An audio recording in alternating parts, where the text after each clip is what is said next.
morning, sir. I'm Mercy Tabacon, B-Scream 2E. So, ang malainsi ang tawag sa mga krimen na kahit walang batas na nagpaparusa, ito considered na wrong or mali talaga. So, pag sinabi nating malainsi, it is crimes that are wrong in and of itself. Ang translation ng Latin words na to ay wrong itself.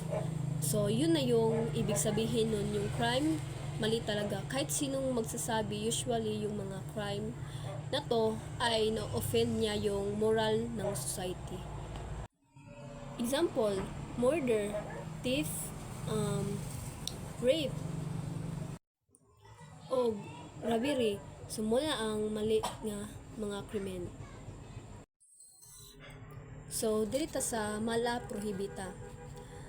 The Latin terms of wrong because they are prohibited offenses prohibited by law but not wrong it themselves. So, ang mala prohibita naman, it is a Latin phrase which translate wrong because it is prohibited.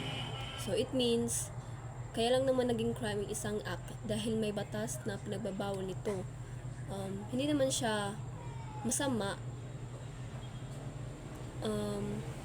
Unlike sa pagpatay, ialam naman natin na mali talaga yun. So, yung mga yan, it in self, hindi naman talaga masama. Wala namang silang nasasaktan. For example, sa copyright infringement, wala namang nasasaktan kapag may kinuha kang copyright material.